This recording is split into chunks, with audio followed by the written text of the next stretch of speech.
In the game of loans, you either win or you learn. Welcome to the game of loans, where fortunes are forged and empires are built.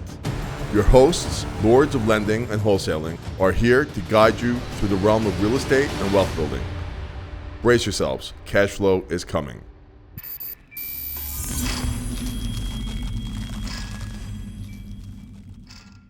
So, I get a lot of requests that you don't see because I send you the ones that are seasoned, right? And I get a lot of people, too many to count every day, that reach out to me that have zero real estate experience. And I want to be a builder and I have a tract of land. I want to buy this. I want to do that. And my first question always is, do you have experience? Yeah. No, I don't need experience. I have the GC, same fucking spiel. Yep. Yeah, have you even done anything in real estate? No, but I've always had the dream of being a builder. Yep. And I tell them, you can't go from 0 to 100. And building a house is a complete different fucking animal than a fix and flip. Yep. Right? And even if you're an avid fix and flipper, making that jump to building a house is not an easy one. Because when something goes wrong in a fix and flip, it's a lot easier to fix than when something goes wrong in a new construction deal. Now, potentially, right? Just to play devil's advocate, I would say there is also some pretty high risk in a fix and flip because you might not know what you're getting yourself into once you take a wall down, right? You could have mold. Sky's the limit on the potential issues that can occur on a fix and flip, right? I agree. Let's say you allocated $50,000 for a budget because you just thought, I'm going to do cosmetic work. But what's the loss? What's the loss? Yeah. Well, now you could go from making a lot of money to making a little money. Yep. The problem with the ground up construction deal is you fuck up on that foundation or something like that. You're fucked. You're fucked. Yes. And if you don't know and you're relying on your GC, and what happens when your GC walks away? Yeah. And fucks you and takes your money. You're screwed. Because you're screwed. Yes. That's 100. It is definitely a higher risk class, 100%. Right? I agree with you. I'm not saying shit can go wrong. Yes. With fix and flips. I've seen it. We've seen it a million times. But when shit goes wrong with a fix and flip, it's fuck. I'm not going to make money on this deal. Yes. Not holy shit, I'm going to go bankrupt. Yeah. One thing that I see often with people that reach out to me is not fully understanding how total cost works, right? Or especially when it comes to lending. So I'll have somebody come to me and say, hey, I picked up this land for $5,000 and now I want to build $1 million property on it. Well, in lending, we lend off a percentage of the total cost of the project, right? So the smaller or the lower the value on that land compared to the construction cost, the more money they have to come up with. So some individuals, investors who are not seasoned, have a very hard time comprehending why they have to come out of pocket when they got land for $5,000, right? They think, okay, great, I'm gonna build this $1 million house, and I'm not gonna have to come out a dollar. But it doesn't work like that, unfortunately. It doesn't. and that's the problem. Yep. And then the other thing is, it's like when you tell them to go find somebody that could be a mentor to them, they take offense to it. 100%. And you're like, I'm not fucking telling you to go, go fuck yourself. I'm telling you, hey, do it the right way. Go find someone that's done this. Partner up with them. Well, how much, they're going to want a piece of the action. Yeah, so what?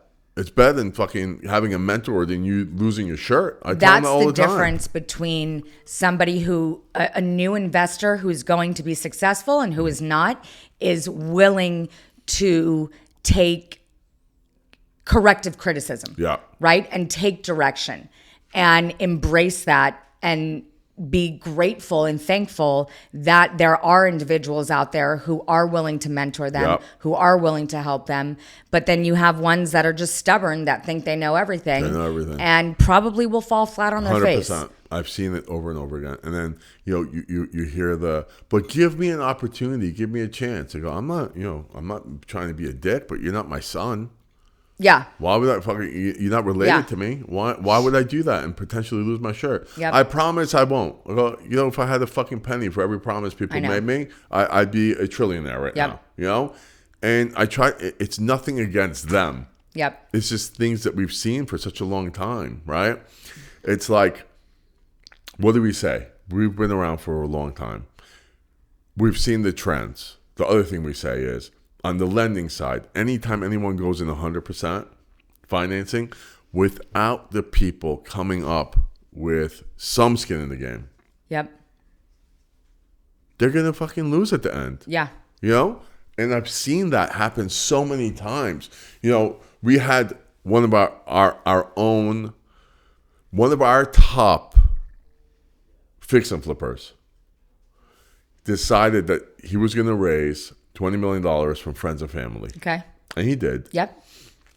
And he came to me and he told me his business idea, right? And his business idea was that he's going to lend to the people that he knows, other fix and flippers that he knows really well in different regions, but he's going to do 100% financing. Yep. So where is he now? He's in trouble. Yeah. Right? And I told him, I said, it doesn't matter what the deal is, bro. Like, if there's room in it or not, you're not going to be able to withstand the fucking losses that could potentially come from this situation, right? And as much as you think that these people are your friends, when this shit hits the fan, they're going to give you you're going to hold the bag. Yep. Because he wanted to create a situation where he thought everything that was wrong with our business, he's going to write. Yep. No personal guarantee. Oh, lovely. Right? So now he can't even go after their individual assets. Nope. So when they fail. Correct. So no personal guarantees.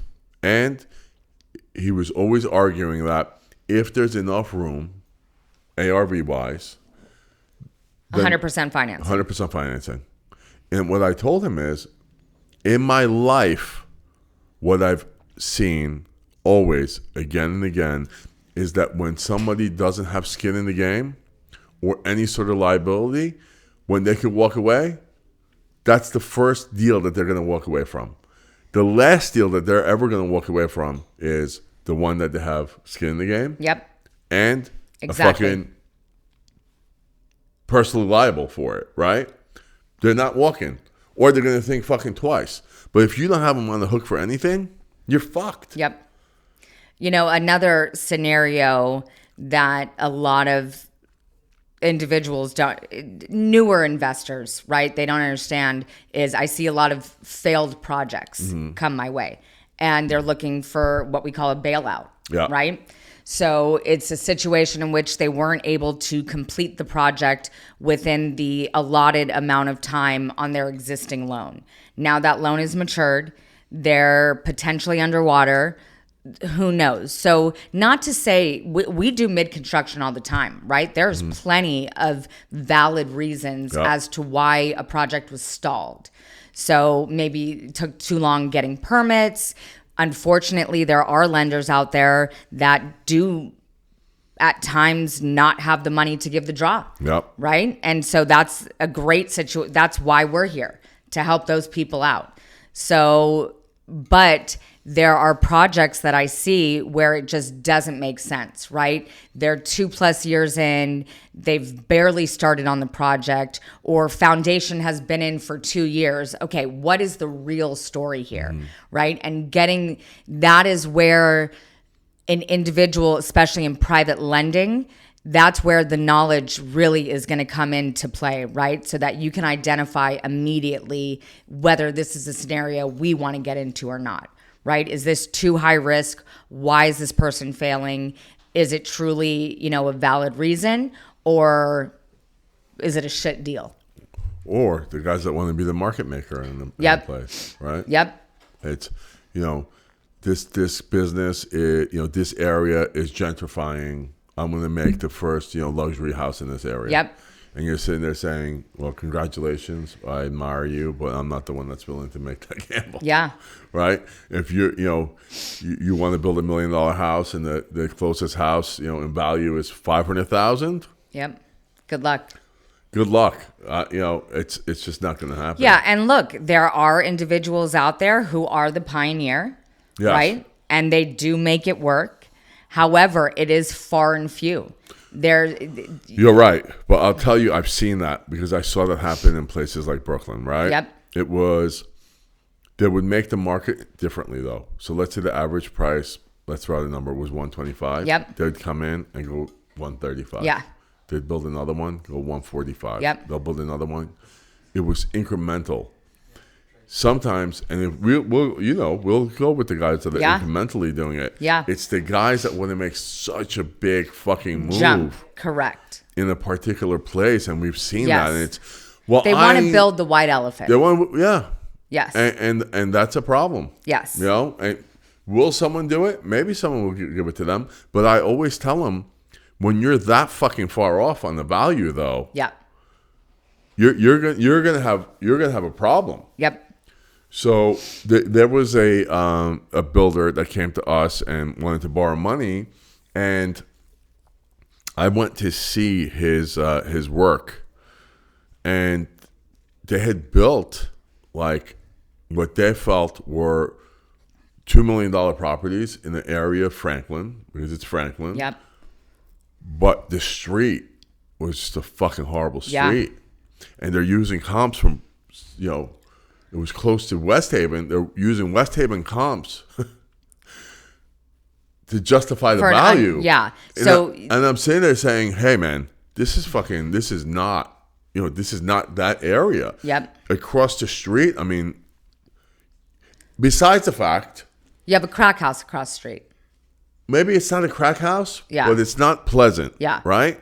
Now, the other problem was, if you're going to take that approach and have the balls to do it, that fucking house better be so superior. Yep. It better be a fucking $4 million house that these guys are getting for $2 million. Yeah. You know what I'm saying? Yes. They should walk into that fucking house and say, damn, this motherfucker this is a fucking discount. Yep. I don't care about the house across the street, because this is a $3 million house I'm getting for $2 million. Yep. And it wasn't. Yeah. It was a $1.8 million house. Yep. That they were getting. Yeah. For $1.8 million. $1.8 million. In an area that, yes. So that's the other thing real estate investors need to be mindful of. If you're going to build a $2 million house, mm-hmm. think about that end buyer. If I'm going to be willing to spend $2 million, am I going to buy the $2 million house on the nice street with other $2 million houses? Or am I going to buy the $2 million house on the shitty street? Right. Never be the one to have the nicest house on the shitty street. Or you can, but it's got to be fucking far superior. Superior. And what do I mean? It's got to be your dream home. It's got to be a fucking dream house. Yes. It's got to be, I'm selling you this one house at a fucking discount because you're willing to be the first person to buy a nice house in this area that's eventually going to change. Yep. Right?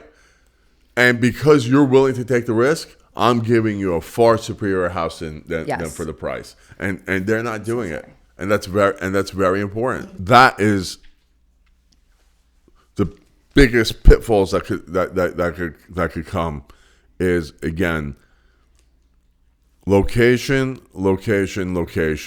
And if you're going to be a market maker in a gentrifying or upcoming location, then you've got to have a far superior product that you're giving to the public.